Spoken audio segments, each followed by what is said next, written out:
Wasteman, which is a tough British prison drama from writers Ewan Doran and Hunter Andrews and Biffa-winning director Cal McMahon. I think that's the pronunciation. Forgive me if that's wrong. That's McMahon.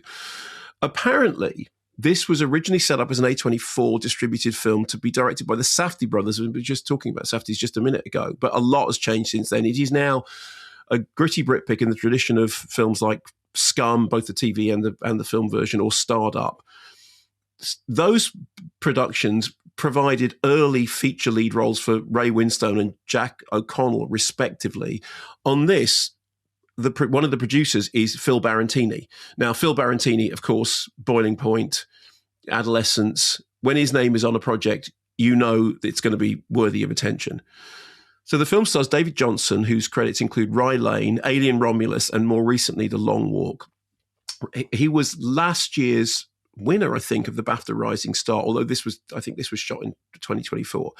So he's Taylor. He's in prison, we learn, for manslaughter, although he seems to be very gentle and quiet, keeping his head down, self-medicating his way through the days with this kind of heroin substitute that he's buying from the inside dealers, whose hair he cuts in return. He has a son on the outside from a partner who refuses to speak to him because of his conviction, but with whom he longs to reconnect. Out of nowhere, he discovers that he's up for early parole because prisons are overcrowded, and he is one of the kind of people that they want to get out because the prisons are overcrowded. At almost exactly the same time, when he's told basically just keep your nose clean for a few weeks, you'll be out, he suddenly gets a new cellmate who's an aggressive loudmouth called D, played by Tom Blythe, who was Coriolanus Snow in Hunger Games Ballad of Songbirds and Snakes and Billy the Kid in the TV series. Here is his introduction to his new cellmate. Open it up on one. You got a new cellmate.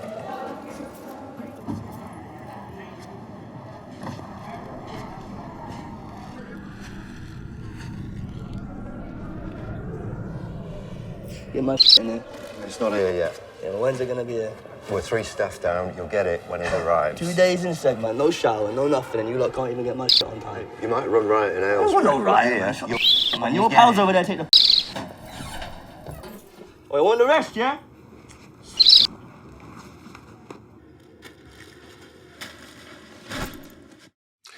Now, I'm imagining that by the time you hear that, it will have been bleeped. Bleeped and tightened, I suspect. Bleeped and tightened. There were lots of silences, and then when there wasn't a silence, there was an F and a Jeff in it. It wasn't porridge. So he's this brash, obnoxious chancer. He basically takes over the cell. He moves in, sets himself up as the new dealer in town, to the annoyance of the old guard with whom, our character has been dealing. So the question is, can the guy keep his nose clean whilst he's sharing a cell with this agent of chaos? More importantly, can he deal with the fact that his new cellmate is a manipulative snake who's going to play on his weaknesses and basically get him into a position whereby he has to do things that he doesn't want to do? So the territory may be familiar, that idea about the kind of the brutalizing nature of life inside, the inmate trying to stay clean, but succumbing to the necessities of survival behind bars. But there is something fresh and invigorating about this. And I think it's largely to do with the chemistry between the two leads, because this almost sub-dom relationship at the heart of the drama really works well. One of them is kind of big, sort of innocent, puppy-eyed, downcast, and yet we know not that innocent. And then the other kind of wild-eyed, crazy agent of chaos, sucking all the air out of the room, taking up all the space. And the way that it's shot, the cinematographer is Lorenzo Livrini. It gets that thing about the claustrophobia of life inside. Is everything is small cells, corridors. You feel all the time that you're trapped. The casting is exceptionally good. I mean, you really do believe that you're in the presence of hardened criminals with the kind of the various secondary characters who are, some of them are sympathetic and some of them are terrifying, some of them are resilient, downtrodden, desperate, hopeful. Again, you do believe that they are all who they are acting as, and a lot of it is to do with the kind of that clanging sound of life in prison. And when the new arrival turns up in the cell, it's like suddenly our anti-hero is in a cage with a wild animal.